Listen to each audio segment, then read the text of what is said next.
नमस्कार। मैं तत्वगुरु सुरेश बहुगुणा आप सब मेरी माता बहनों को कल करवा चौथ के व्रत की कुछ चीज़ें बताने के लिए, वैसे मैंने फेसबुक में लाइव भी चलाया है।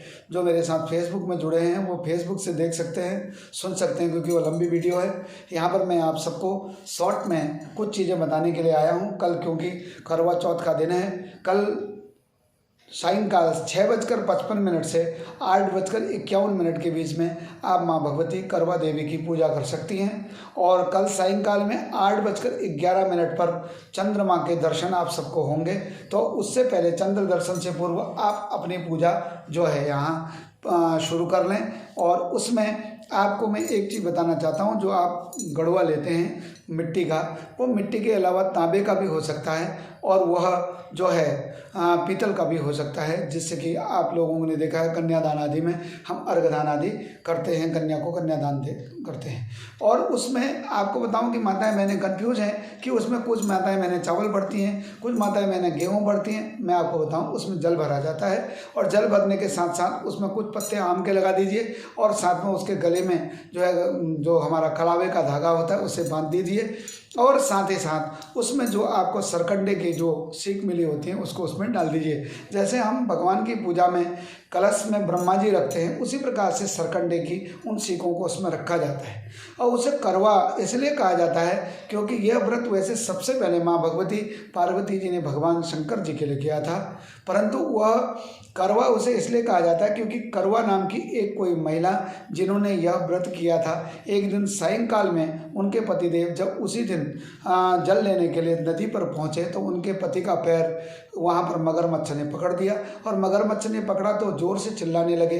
माँ भगवती पार्वती की कृपा से उनकी पत्नी, जिनका नाम करवा था, उन्होंने सुन लिया, और वह कलावे का धागा लेकर के आई, और उन्होंने मगरमच्छ के दोनों जबड़ों को अपने धागे से खींचकर अपने पति का पैर बचाकर उनकी जान बचाई, और मगरमच्छ का मुंह उसी धागे से बांध दिया।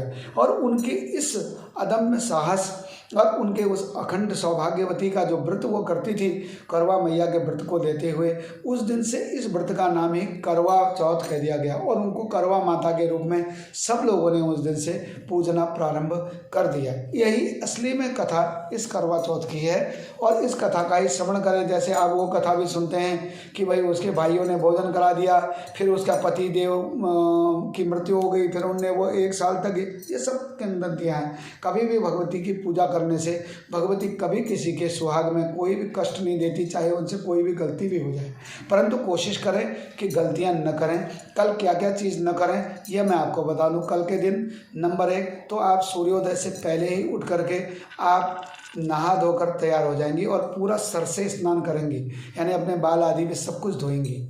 और उसके बाद सूर्य भगवान के आते ही अपना गंधाक्षत लेकर के और अर्घ में जल लेकर के, लोटे में जल लेकर सूर्य भगवान को ओम घृणी सूर्याय नमः इस मंत्र से भगवान सूर्य नारायण को जल दीजिए। और जल देने के बाद फिर सूर्य भगवान से निवेदन करें कि हे आदित्य, आपकी तरह मेरे पतिदेव का तेज प्रकाश और उनकी उम्र लंबी हो, और उनका भी यश कीर्ति जो है पूरे संसार में फैले, और आप अपना व्रत प्रारंभ करें। और कल मेरी माताएं मैंने काला, भूरा, नीला और सफ़ेद वस्त्र न पहने, क्योंकि कल के दिन अगर हो सके तो गुलाबी, लाल और नारंगी रंग के वस्त्रों का ही सेवन करेंगी। अगर पहनेंगी तो वो बहुत शुभ माना जाएगा। कल के दिन किसी भी प्रकार के सफ़ेद वस्तु का आपने सेवन न तो करना है, न खाना है, न किसी से लेना है, न किसी को देना है। यानी सफ़ेद चीज़ में न जैसे मिठाइयाँ, दही, दूध, चावल न किसी से लेंगे, न किसी को देंगे। और उसके अलावा आपको क्या करना है कि कल के दिन आपको जो है किसी से जोर से नहीं बोलना है, और किसी से भी लड़ाई आदि नहीं करना है। विशेष रूप से पतिदेव से प्रेम से बोलें, और अच्छा स्वभाव बना के रखें, और दिन भर मस्त रहें, और अच्छे तरीके से अपना पूरा श्रृंगार करके, मेहंदी आदि सब कुछ, महावर आदि सब कुछ लगा करके आप बढ़िया से श्रृंगार करके रहें। सायंकाल में ठीक माँ भगवती की पूजा का समय 6:55 से प्रारंभ है। जब भी आप चाहें उस करवे में जल भर के, और उसमें उसके गले में धागा बांध कर, और उसमें वो जो है क्या करें, साथ ही साथ उसमें पत्ते लगाकर आम के और उसमें सरकंडे के वो लगाकर उनमें एक स्वास्तिक बनाकर और नीचे भी करवा के नीचे भी एक स्वास्तिक हल्दी से बनाकर उनके ऊपर रख करके उसे भगवती श्री अंबिका का स्वरूप मान के, माँ भगवती पार्वती का स्वरूप मान के, करवा मैया का स्वरूप मान के उनकी पूजा करें।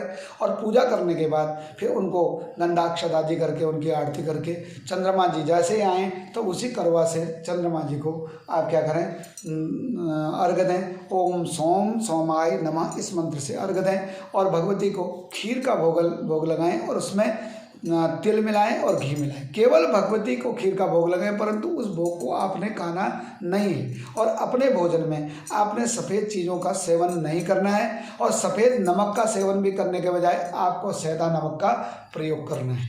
ठीक, ये सब चीज़ें करने के साथ साथ कल 24 तारीख है और कल 4 की तिथि है और 4 छक्का 24, 4 का ही आंकड़ा है देखिए।